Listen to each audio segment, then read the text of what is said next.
Okay, here we are, and we're at the step now where we're going to analyze the data that we've done. So we've already set it up, and let's click Analyze. So we can see that the model accuracy is now finding the boat data where we told it would be. It's formatting the boat data, all the information in the log files. It's going to clean up any anomalies if there are times that the instruments were turned off for a minute or two. And it's going to start preparing the grid data.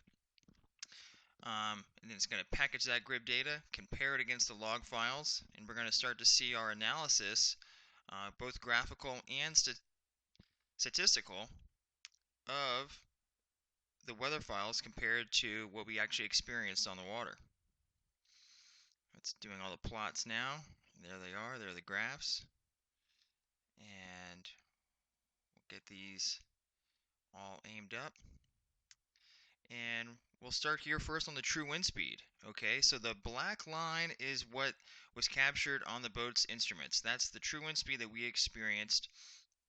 We have time down on the bottom for the x-axis and knots of wind speed on the y-axis. So the boat actually experienced this amount of wind speed at this time, and all of the different colors represent the different grid files and what the grid files said that you should be experiencing in the future at that time. Um, so we have the boat data is black with the legend in the top right. The coamps is the dark blue. The GFS model is the dark green. And the navgem is light blue with the NDFD of gray. The grid runtime and the grid step time. So the grid runtime is a 0Z or a 06Z or a 12Z, and the step time is how many steps inside there. So you can have more steps than a run, um, and a very important thing to remember. So here we can kind of just take a look at it. Looks like the navgem wasn't really doing that well at all. It was saying there'd be no wind.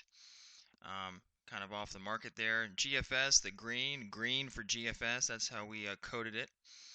Um, and the green GFS is really all over the place. And then you start to have, well, look at the coamps, the cool coamps. That's why it's blue. Um, coamps actually looks like it's doing pretty good, pretty in line with what we experienced for the forecast. So that's something to think about. Now let's go down here and look at the true wind direction. Well, true wind direction is a scrolls because it's 0 through 360. So the way that we can view it now is that, well, we started down here with an easterly, a southeasterly. Then it moved around more to the south to a westerly. And then over here it went as far back as 100 degrees again. And then started coming around. There was a reset there. Um, and you can also see that we actually, in this part of the race, there was a little bit of some frontal passage.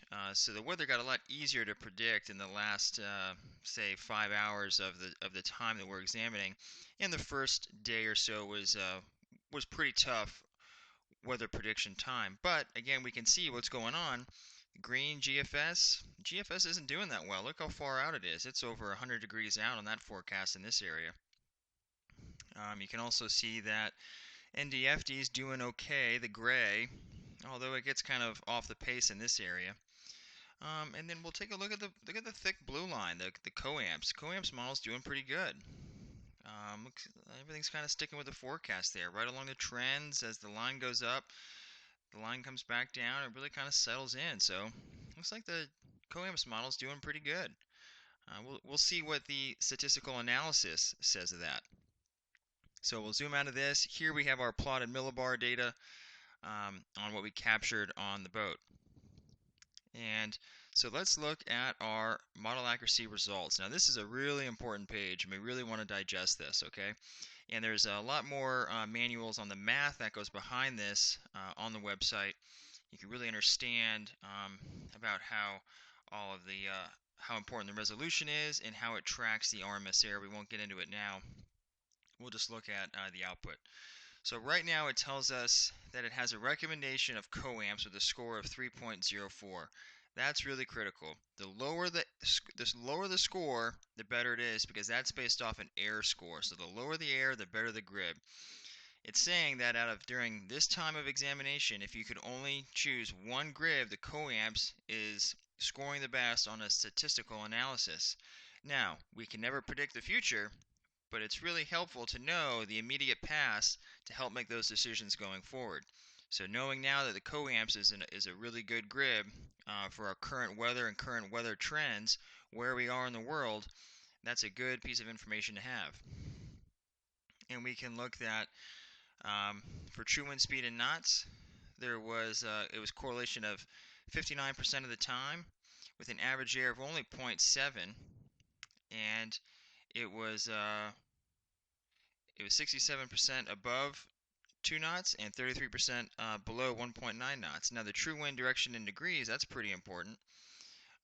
Was a 64% correlation with an average error of 8 degrees, and sometimes it was to the below of that and to the right.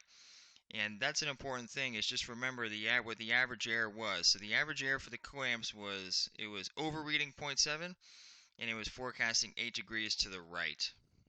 GFS was um, an average error of -1, and the true wind speed, true wind direction degrees, was 2, but those errors can balance itself out, and it can't always capture that in the average. So overall, statistically, coamps, that's the grid that you want to look at, and you can see it certainly in the plot.